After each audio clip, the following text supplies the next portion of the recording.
yung loob, binubong ng baboy, magluluto tayo ng goto alos caldo. Madali lang yan mga ka-champion. Lilinisin lang natin ng maigi, kakayurin nyo lang ng kutsilyo para tatanggalin nyo yung dilaw na yan.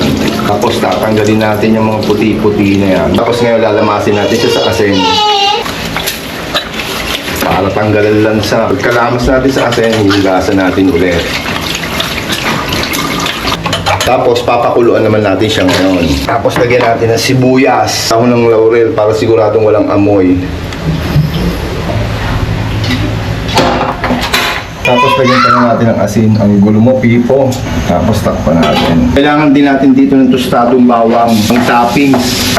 Tapos yung ating binubong, tingnan natin kung malambot na siya. Pag natusok ng tinidorya niya, malambot na yan. Oh. Tapos hiwa-hiwain natin ng maliliit yan. Tapos yung tubig, tapon na yan. Gupitin lang natin siya ng mga ganyan. Depende na sa inyo kung anong gusto nyo size. Bahala na kayo. Dito na rin tayo magigisa sa pwestustahan ng bawang. Unahin lang natin yung sibuyas. Sabay na rin natin itong pinakapuno ng dahon ng sibuyas.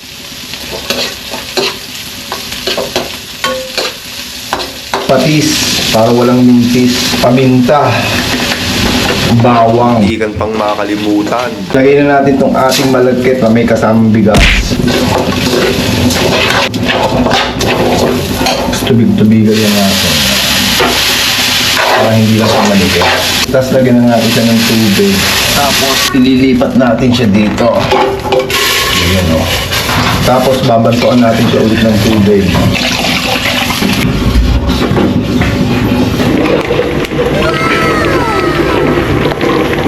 Ito okay na yung ating goto. Malamang natin ngayon. Tikiman time. Sobrang init ito. Champion. Ito ang masarap dito, yung tinustang bawang. Yan. Oh, come on, nag-brown out. Oh, biglang nagkaroon. Oh, yung ref!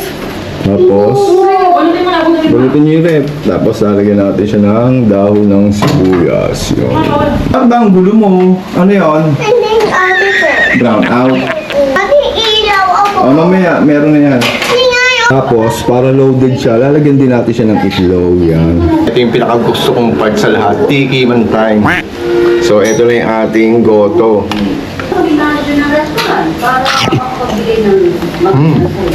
Ang sarap. Lambot. Tapos, ito talaga yung main event na perfect bite. What?